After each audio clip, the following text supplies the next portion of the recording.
Assalamualaikum warahmatullahi wabarakatuh. Saya Asih Puspasari, moderator dari kelompok 1 yang terdiri dari 11 orang atau 11 anggota, akan mempresentasikan tentang probabilitas dan harapan matematis. Di sini saya akan menjelaskan tentang apa itu probabilitas.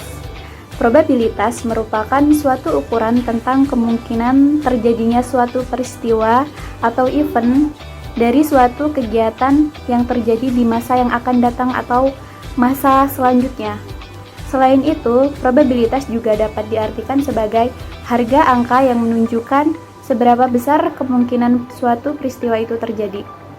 Di sini saya akan memberikan satu contoh. Misalnya, sebuah mata uang logam mempunyai sisi dua yaitu H dan T. Jika mata uang tersebut dilambungkan satu kali, peluang untuk keluar sisi H adalah setengah. Contoh-contoh berikutnya kami sediakan di slide, selanjutnya akan dijelaskan oleh teman-teman saya. Saya Kintani Amalia akan melanjutkan penjelasan dari rekan saya Asih Puspasari, yaitu mengenai rumus probabilitas.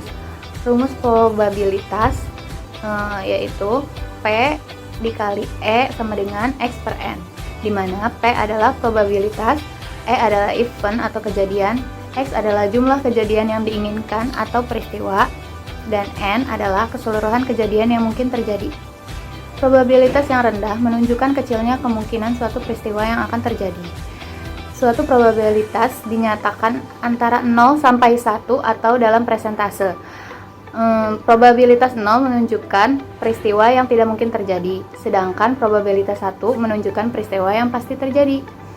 Slide selanjutnya akan dijelaskan oleh rekan saya, Mira Oktavia. Terima kasih.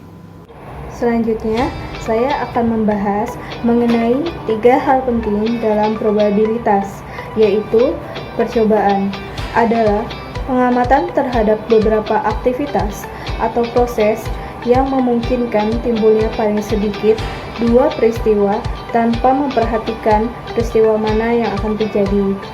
Yang kedua yaitu hasil, merupakan suatu hasil dari sebuah percobaan. Dan yang terakhir yaitu peristiwa adalah kumpulan dari satu atau lebih hasil yang terjadi pada sebuah percobaan atau kegiatan. Yang selanjutnya saya akan menjelaskan manfaat dari probabilitas. Dalam penelitian, manfaat probabilitas dalam kehidupan sehari-hari adalah membantu kita dalam mengambil suatu keputusan, serta meramalkan kejadian yang mungkin terjadi. Jika kita tinjau pada saat kita melakukan penelitian, probabilitas memiliki beberapa fungsi, antara lain, yang pertama yaitu membantu peneliti dalam mengambil keputusan yang lebih tepat. Yang kedua, dengan teori probabilitas, kita dapat menarik kesimpulan secara tepat atas hipotesis terkait tentang karakteristik populasi. Yang ketiga yaitu mengukur derajat ketidakpastian dari analisis sampel hasil penelitian dari suatu populasi. Terima kasih. Baik, setelah manfaat probabilitas yang tadi disampaikan oleh Saudari Alfi, yaitu selanjutnya pendekatan probabilitas. Ada 3 pendekatan konsep untuk mendefinisikan probabilitas dan menentukan nilai-nilai probabilitas, yaitu pertama pendekatan klasik, kedua pendekatan relatif, dan yang ketiga pendekatan subjektif. Untuk pendekatan klasik, dalam artian pendekatan klasik mengasumsikan bahwa sebuah peristiwa mempunyai kesempatan untuk terjadi yang sama.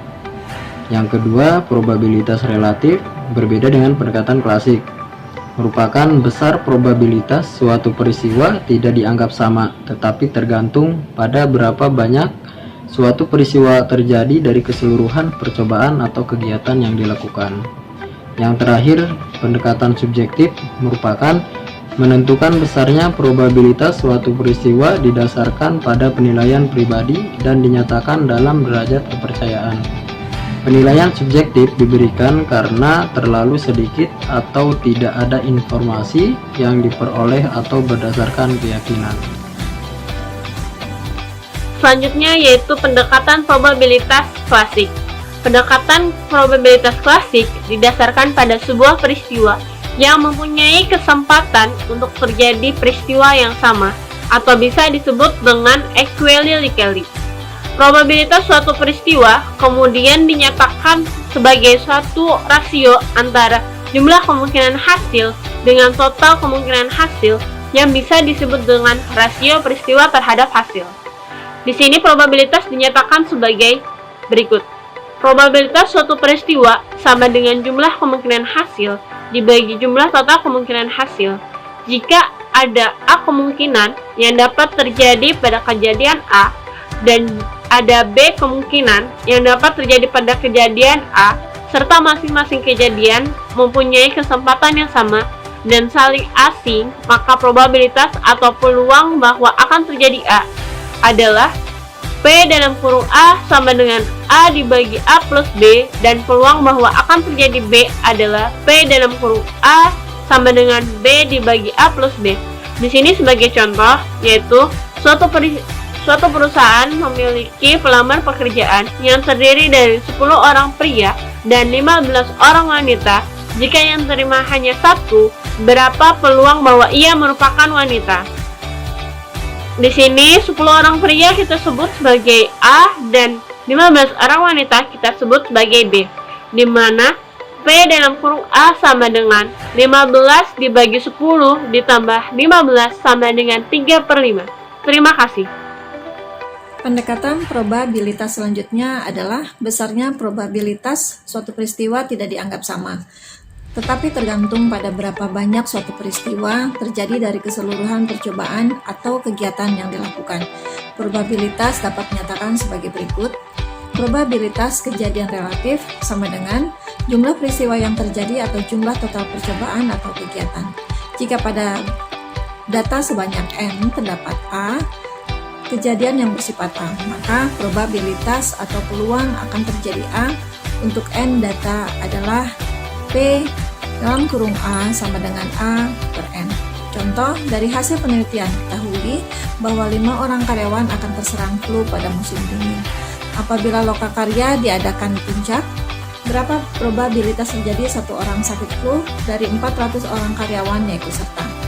Jawabannya adalah P dalam kurung A sama dengan 5/400 sama dengan P dalam kurung A sama dengan 1/80.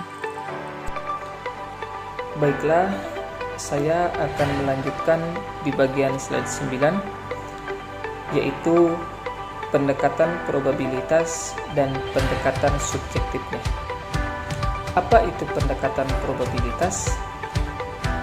Yaitu besarnya suatu probabilitas didasarkan pada penilaian pribadi dan dinyatakan dalam derajat kepercayaan. Sedangkan pendekatan subjektif, penilaian subjektif yang diberikan terlalu sedikit atau tidak ada informasi yang diperoleh dan didasarkan pada keyakinan.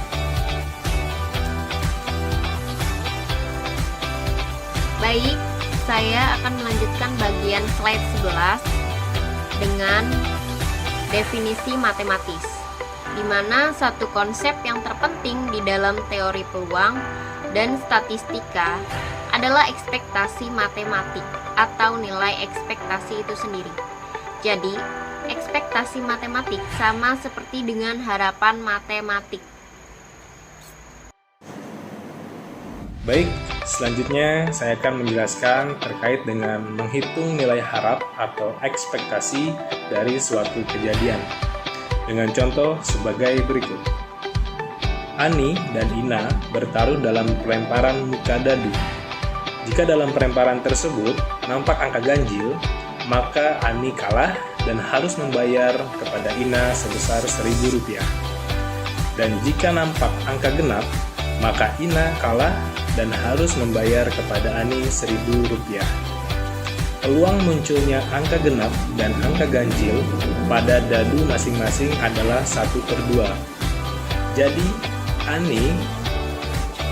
peluang Ani untuk membayar uang kepada Ina adalah 1/2 dan peluangnya untuk menang juga 1/2. Sehingga ekspektasi taruhan itu adalah sebagai berikut. Ini untuk Ani. sama dengan 1/2 dikali 1000 ditambah 1/2 kali minus 1000 sama dengan 0. Untuk Ina juga berlaku hal yang sama.